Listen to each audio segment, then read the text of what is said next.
When you walk through the massive hangars of the Udvar-Hazy Center, every aircraft has a story, but a few carry the lethal pedigree and undeniable legacy of the museum's McDonnell Douglas F-15C Eagle that is sitting before you.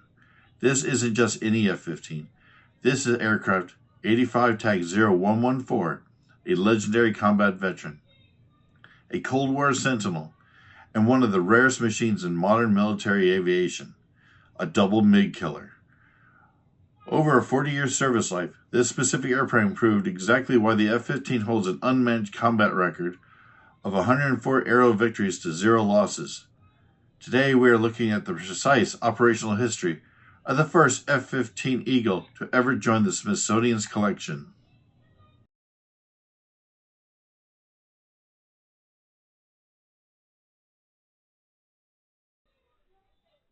Delivered to the United States Air Force in the mid-1980s, Aircraft 85 Tag 0114 began its career during the tense, funny years of the Cold War.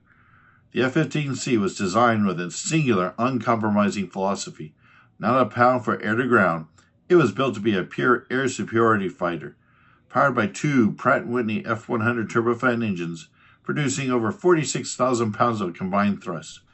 114 was capable of speeds exceeding Mach 2 and could climb to an altitude of 65,000 feet. Throughout the late 1980s, this aircraft served as the thin blue line of deterrence, flying routine but critical patrols to intercept probing Soviet aircraft and maintain NATO airspace integrity. But its ultimate test wouldn't come over the skies of Europe. It would come in the desert.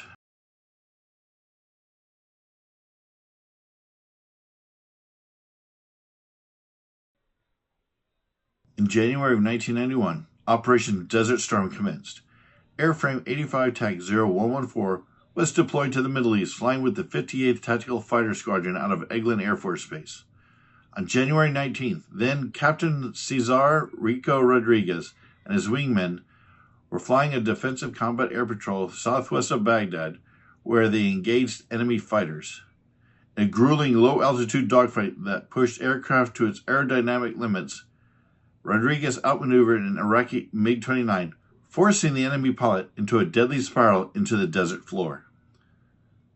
Just over a week later, coincidence paired Captain Rodriguez with Airframe 114 once again, flying as a part of a 4-ship formation providing cover for an Allied strike package.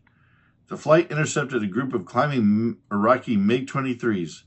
Engaging the enemy head-on, Captain Rodriguez fired an AIM-7 Sparrow radar-guided missile.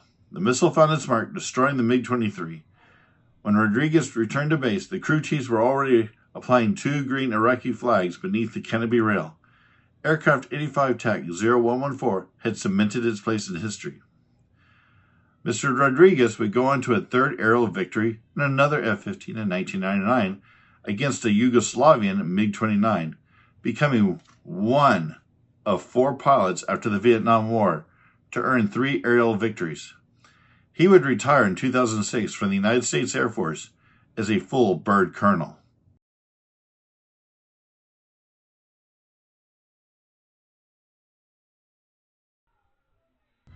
Following the Gulf War, 85 Tag 0114 didn't rest on its laurels.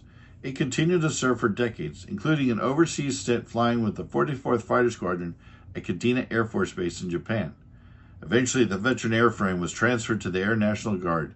It found its final operational home with the 173rd Fighter Wing, based at Kingsley Field in Klamath Falls, Oregon, the Air Force's premier F-15 training unit. Here, the former MiG Killer transformed into an educator, training the next generation of American fighter pilots.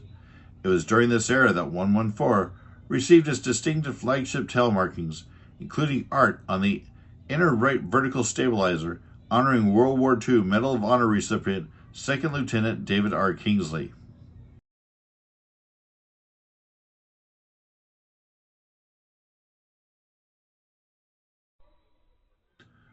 All reigns must come to an eventual end.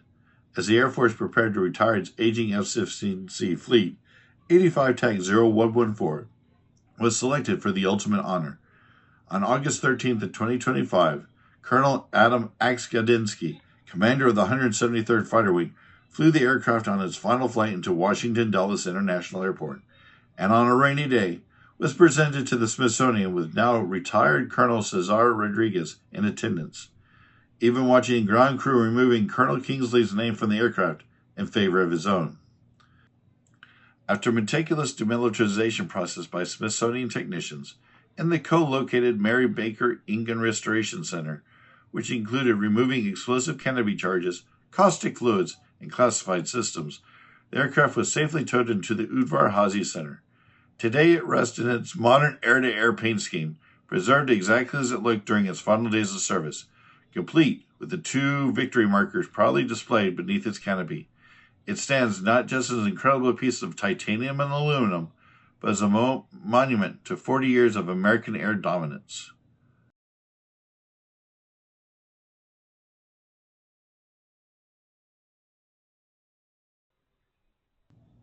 Thank you for joining us for this look at the legendary F-15C Eagle. If you want to see more deep dives into the precise operational histories of the world's most fascinating aircraft, be sure to subscribe.